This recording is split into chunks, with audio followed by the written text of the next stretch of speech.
Bien, muy buenas tardes. Gracias al doctor Valdovinos, al doctor Remes por la invitación, y al doctor Gómez y al doctor Casa por animar esta mesa.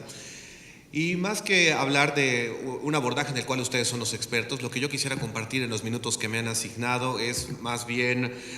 algunos puntos para que conozcamos, podamos distinguir aquello de lo que es normal debido al paso del tiempo y de aquello que pudiera ser patológico para la toma de decisiones en el diagnóstico de un paciente con alguna molestia gastrointestinal. Para ello, y presentar así más bien, o preservar así, este principio en la práctica de la medicina del primum non nocere.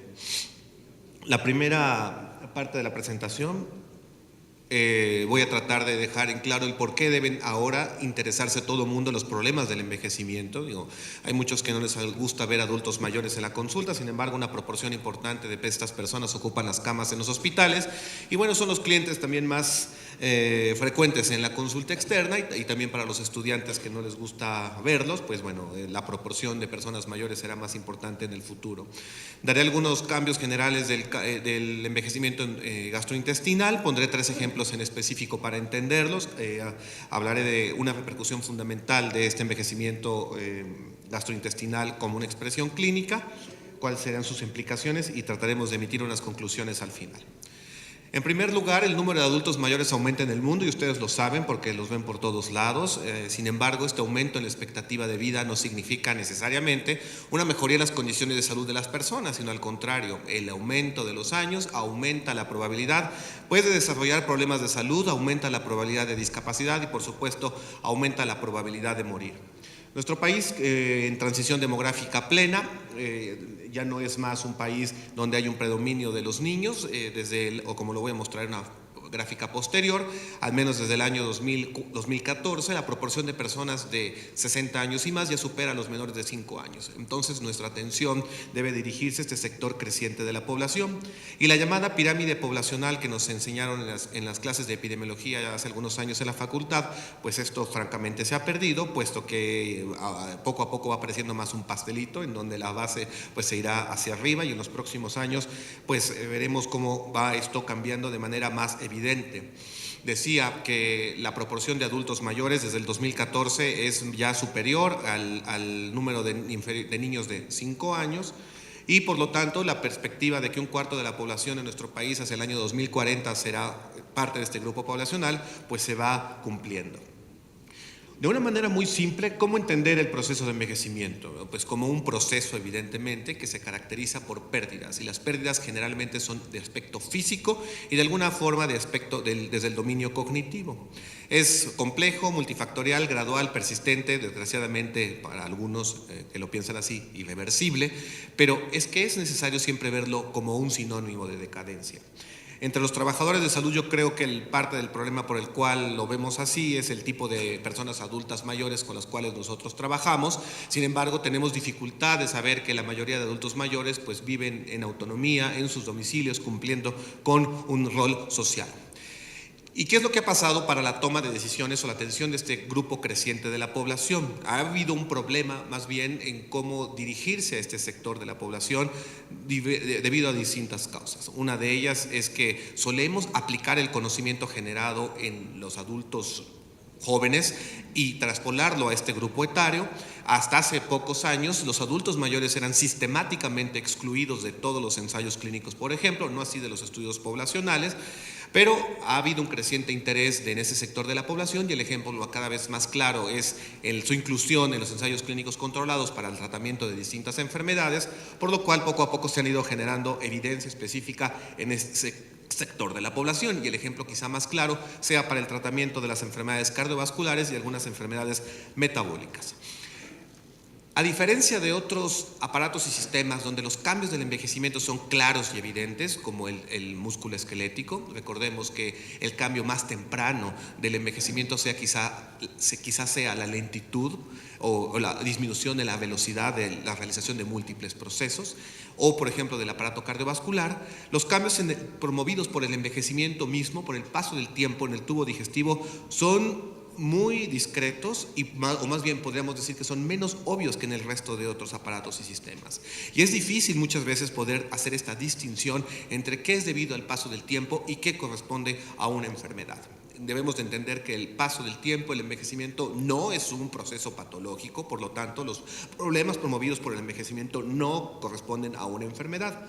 Hay múltiples factores que interactúan uno con otro y que van a dar una múltiple expresión de estos problemas. Obviamente la edad es el primer lugar, pero se va a acompañar pues cómo hemos vivido, o sea, qué hábitos higiénico-dietéticos hemos tenido, cuántas enfermedades hemos acumulado con el paso del tiempo, en qué base genética estamos partiendo y por supuesto, y algo muy importante es qué tipo de fármacos está tomando los adultos mayores. Y esto lo insisto y lo retomaré después, porque recuerden que los adultos mayores son los principales consumidores de fármacos y sobre todo de la línea en lo que corresponde a analgésicos y ¿cómo se llaman? Laxantes, como de los principales adquiridos por ese sector de la población. Y los síntomas en el aparato gastrointestinal que suelen existir, pues los cambios directamente relacionados al envejecimiento no son los responsables, pero sí facilitan su aparición. Por eso es muy importante. El envejecimiento no es una enfermedad, insisto, el paso del tiempo no provoca esta enfermedad, pero sí suele predisponer a la aparición de otros problemas. Los problemas en el tubo digestivo de los adultos mayores tienen una alta frecuencia y el abanico del cual estos se expresa son múltiples. Pueden ir desde la simple molestia de la distensión abdominal y por supuesto el estreñimiento y una serie de una serie de síntomas que ustedes están mucho más familiarizados y quizá el tipo de enfermos que nos llega a nosotros con esta expresión pues es aquel que presenta quizá disfagia o aquel que presenta por problemas del apetito. Es común la atención en la consulta del paciente que llega pues porque la persona de 80, 90 años pues ha dejado de comer e insisten de manera, la familia por supuesto, no el paciente, de buscar alguna alternativa para mejorar la condición de esta persona. El resultado de estos síntomas pues corresponde a esta pérdida del equilibrio que suele existir en esos cambios fisiológicos promovidos por el proceso de envejecimiento y por supuesto la aparición de enfermedad, que como decía no son sinónimos, pero uno predispone a la aparición de otros. Es evidente que distintos cambios o procesos subyacentes favorecen la aparición de la enfermedad y específicamente en el tubo digestivo. El primer elemento que quiero destacar son los cambios en metabolismo basal de los adultos mayores, estos traducidos desde el punto de vista clínico con pérdida de la masa muscular, aumento del tejido graso, o sea, cambios en la composición corporal, pero que se pueden resumir en esta pérdida de equilibrio interno que se llama homeostasia y, bueno, evidentemente también la neurodegeneración. No hablamos solo de sistema nervioso central, sino también del sistema nervioso autónomo, como elementos que contribuyen a la aparición de enfermedad y de múltiples síntomas directamente en el tubo digestivo. Yo quiero presentarles 3 ejemplos claros para poder entender, creo que de una manera más simple, qué puede estar debido a cambios promovidos por el tiempo y otro que cae en el terreno patológico. El ejemplo número 1 es lo que pasa en el inicio del tubo digestivo, que es en la cavidad oral y en la orofaringe. En la cavidad oral, bueno, las principales quejas que pueden existir son 2. Uno es la pérdida de la dentición, que es muy común y es parte del estereotipo del adulto mayor, y otro es la sequedad de mucosas, en este caso la mucosa oral. Se asocian, por supuesto, su presencia a problemas que pueden ocurrir en la masticación y, por supuesto, en el proceso de deglución. La gerostomía puede acentuarse, si está presente por una disminución en la producción de saliva, puede acentuarse por la prescripción de múltiples fármacos, específicamente aquellos con un efecto anticolinérgico claro, o también por la aparición de otros elementos patológicos. Y estas alteraciones también en la cavidad oral, que incluye pues, los sentidos, pues pueden acentuarse si hay pérdida de otros. En el caso de la pérdida del olfato, junto con los cambios de la cavidad oral, pues pueden contribuir a la alteración de la percepción de los sabores, que es una de las causas muy importantes en las cuales el paciente adulto mayor deja de comer, ¿no? ¿Por qué dicen que comen como trapo y no quieren comer? Donde el secreto, más que dar un suplemento o un polivitamínico para mejorar la ingesta, es quizá modificar la presentación de los alimentos o condimentarlos un poco más. También existe retraso en la deglución como una parte fisiológica, lo cual podría predisponer a las personas a la broncoaspiración, en donde existen distintos mecanismos fisiológicos que uno como persona pues va buscando para poder cumplir con esta función, y uno de ellos es, por ejemplo, el aumentar el bolo alimenticio. El caso de la deglución sí quiero subrayarlo porque este puede ser resultado, un problema en la deglución de cambios en la musculatura, incluye por supuesto los músculos de la cara correspondientes, los de la lengua o la sustitución de estos por tejido conectivo, y una proporción importante de personas adultos mayores presentan esta alteración, ya sea para la ingesta, el control o la entrega del bolo. Y es precisamente los de esta fase orofaringeas los elementos más comúnmente vistos como un problema de deglución en adulto mayor, pero la mayor parte del tiempo son silentes porque se mantiene el mecanismo de deglución sin broncoaspirarse gracias a mecanismos compensatorios. Pero su presencia, si esto se coincide con algún otro problema, pues puede llevar a enfermedades como es la desnutrición franca o la aparición de una falsa vía para dar una aspiración traqueobronquial. De igual manera, si hacemos un estudio en el cual evaluáramos la motilidad o la velocidad de este mecanismo de deglución entre un adulto mayor y un joven, es evidente que el adulto mayor va a tener un retraso más importante con respecto a los jóvenes, ya que requieren una serie de más trabajo para poder llevar a cabo este mecanismo de manera efectiva. Sin embargo, otra vez esto no cae dentro del terreno de lo patológico.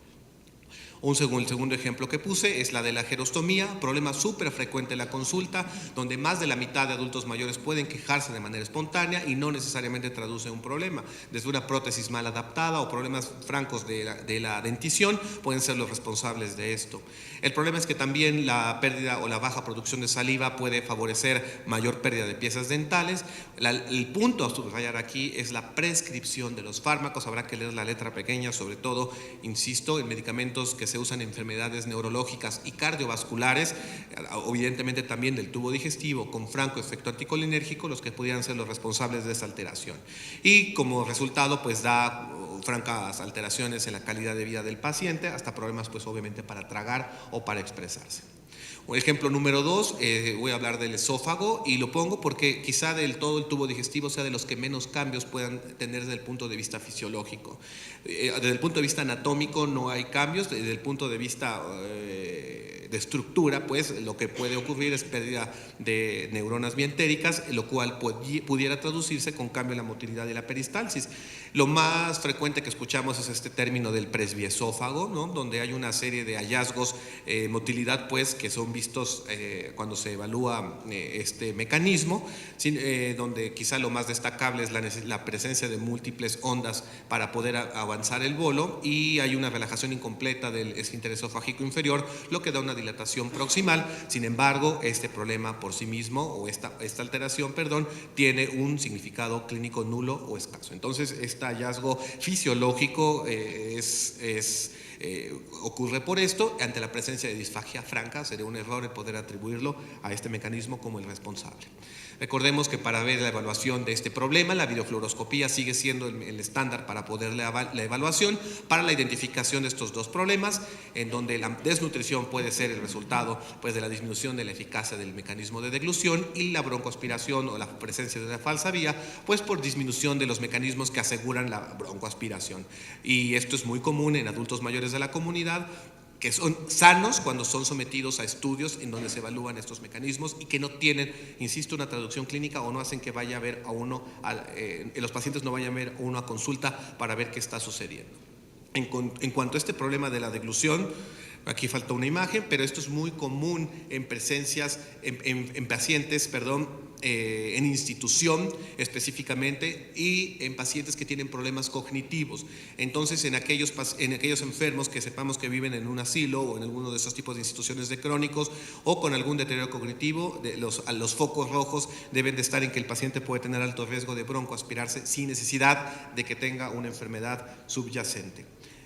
Otro ejemplo claro, muy visto en geriatría, es la presencia de enfermedad vascular cerebral, que queda como secuela con un trastorno de deglución, también muy frecuente. Y hay que recordar que 1/3 de los pacientes con enfermedad de Parkinson también desarrollan un trastorno de deglución, lo cual se debería de investigar para asegurar la aparición de los trastornos más frecuentes, que es la broncoaspiración, insisto, y por supuesto la desnutrición. Mi último ejemplo es el del intestino delgado, que para ponerlo como ejemplo de que tiene una gran reserva y presenta realmente pocos cambios anatómicos, también pocos cambios en su motilidad, algunos cambios que pueden ocurrir es la producción de algunas inmunoglobulinas en su mucosa. Se sabe que los adultos mayores tienen mayor problema para la absorción de distintas vitaminas y otros elementos, otros micronutrientes. El caso específico de la vitamina D y de la vitamina B12 es el que hay que resaltar. Otros cambios que están muy a la moda o que ha volteado el interés también de los gastroenterólogos en los adultos mayores son los cambios de la microbiota, no solamente por disminución en el número de bacterias en el tubo digestivo, sino su franca asociación con la aparición de enfermedades crónicas e incluso neurodegenerativas. Sabemos que la microbiota del adulto mayor es completamente diferente al joven, y también si está en el exterior o está en una institución es muy distinta, y ahora se trata de hacer la suplementación o cambios más bien de la microbiota, pues como estrategias de tratamiento o de prevención para múltiples enfermedades con un fondo inflamatorio. Y en el caso de nosotros nos interesa mucho, además evidentemente de enfermedad cardiovascular, que sigue siendo la primera causa de muerte, las enfermedades neurodegenerativas. Otro tipo de bacterias se hacen más frecuentes y, por supuesto, abundantes enterobacterias y algunos tipos de hongos. Un problema muy común también en el adulto mayor es el sobrecrecimiento bacteriano, donde no solo se conjugan estos cambios asociados por el paso del tiempo, sino también el uso de fármacos e inflamación, así que hay que tenerlo pendiente.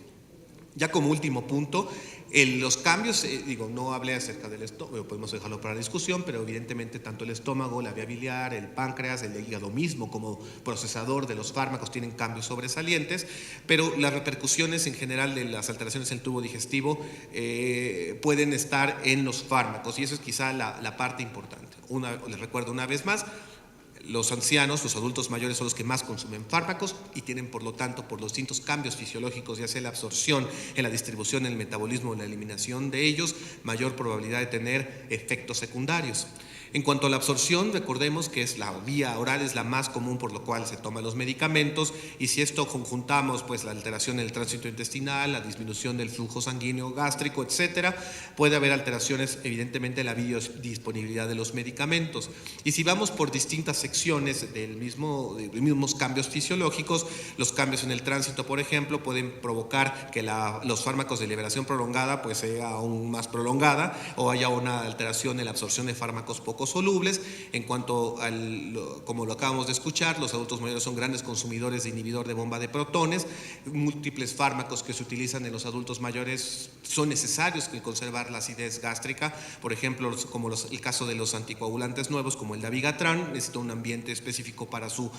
farmacocinética apropiada, o algunos otros como el ketoconazol, la ampicilina o suplementos de hierro, que también necesitan un ambiente gástrico específico para su mejor asimilación. Y también lo mismo, el cambio en el flujo sanguíneo va a provocar alteraciones en la absorción de algunos medicamentos, así como en el resto del intestino. Prácticamente para terminar, quiero hacer el acento también en la distribución. Recordemos que al disminuir el volumen intravascular, la vida media de muchos medicamentos aumenta por aumentar su concentración, y aquellos que son lipofílicos tienden a concentrarse más, por lo cual su vida se alarga. Hay que tener esta precaución en cuanto a su prescripción en los adultos mayores. El último punto como decía, como principal motivo de consulta es la pérdida del apetito durante el proceso de envejecimiento. En múltiples estudios comunitarios se ha observado este síntoma como muy frecuente después de cierta edad, que en la parte de la nutrición de este estudio Seneca en Europa, por ejemplo, una tercia de adultos mayores que viven en la comunidad tienen alguna deficiencia al menos de un micronutriente, más del 4% tienen algún grado de desnutrición, y esto es fundamental porque si hay un elemento angular para vigilar en las personas adultas mayores, pues es el hacer los esfuerzos suficientes para conservar su estado de nutrición, lo cual es fundamental para el objetivo de lo que es nuestra especialidad, que es la conservación del estado funcional de las personas adultas mayores. El caso de la hiporexia es más común en hombres que en mujeres, es multifactorial y múltiples también son los elementos, como ven ahí, que pueden participar. Solo quiero destacar dos elementos fisiológicos ya francamente estudiados, como la disminución de la grelina, como la hormona del hambre, pues se pierde. Elementos que pretenden sustituir su función pretenden también utilizar como una estrategia de tratamiento, o el aumento de esta hormona de saciedad, que es la leptina, también francamente estudiada como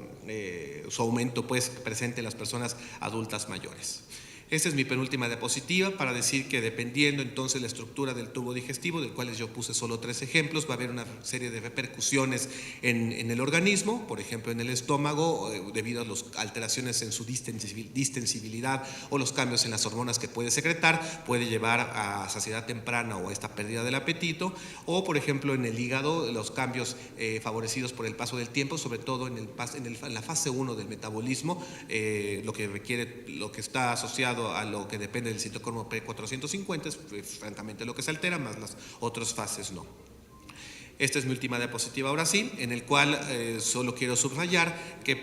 en este tipo de poblaciones no debe de traspolarse lo que vemos en los jóvenes, sino utilizar estrategias específicas, como en el caso del diagnóstico, además de hacer la evaluación y las cosas comunes que hacemos con todo mundo, debemos de identificar qué problemas de salud tiene, qué fármacos está tomando o cuál es su estado funcional.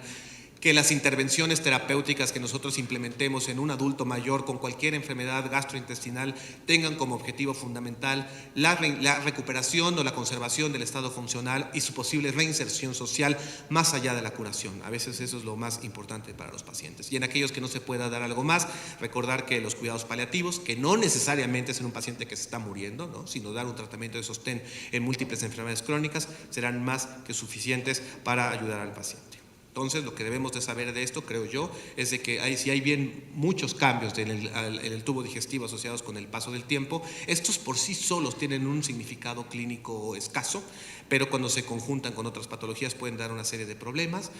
No obviar o no atribuir al paso del tiempo las manifestaciones del tubo digestivo de la enfermedad. Y bueno, la disfagia, los cambios en el hábito intestinal, alteraciones en el microbiota, etcétera, deben ser investigados pues, en el contexto clínico, ya que, como dije desde el principio, por sí solo, el ser adulto mayor, el envejecimiento por sí solo, no implica enfermedad. Muchas gracias.